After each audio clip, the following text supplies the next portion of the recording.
Okay, so often we report inflation numbers and we talk about mortgage rates, but today we want to just kind of get back to the basics of healthy finances. Mike Giordano, financial advisor with Williams Wealth Management, joins us as you do every week, and it's always great to have you here. First question, then, helping us with Finance 101.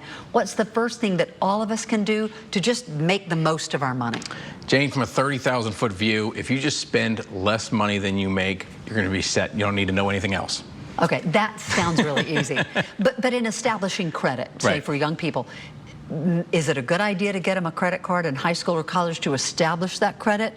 Or then am I backing up on your last answer, which was don't spend more than you make? Well, again, it comes down to each individual person. But if you've got a child that is a very responsible person, establishing credit earlier is great because, you need to understand is that plastic still is money going out of your pocket, right? And so if you can be responsible with that plastic, it is a great thing because we're in a credit card society now. You need to be able to manage these things well, and the earlier you do it, the better.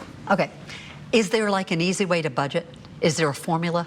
Jane, every time I say the word budgeting to people, it's like turn it off.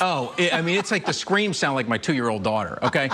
Budgeting, because they think you're taking the fun away from them, Right. but you're not. What you're trying to do is help them put their money to the things that they really, really care about. And so that's the whole point of budgeting. There is an easy way. That's the good news. It's called 50-30-20. Basically, the 20 is the most important part. You put 20% to savings or added debt reduction.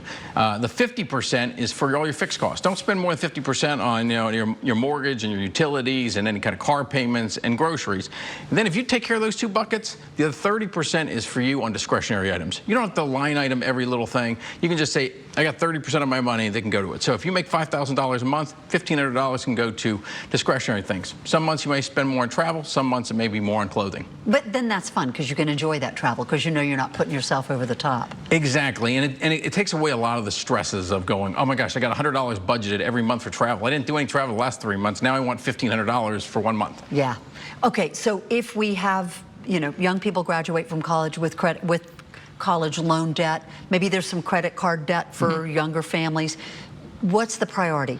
Paying that down or putting money in savings? It all depends on the interest rate. The most important thing, you're trying to establish an emergency savings in case that air conditioner goes out this time of year, right? So you want to have about 6 months worth of your spending needs put away in cash. The only thing you would take away from that money for is if you have high interest credit card debt. But if you have lower interest things for, student loans or cars, that type of thing, just keep paying those on a normal schedule. Keep building up that emergency savings till you get to 6 months. How did you know that my air conditioning went out? My air conditioner went out. Everybody's air conditioner is going out. What are you kidding And we're me? all going, boy, I should have had that in there. Mike Giordano with bet. Williams Wealth Management. Always a joy to have you here. I love it, Thank you so Jane. much.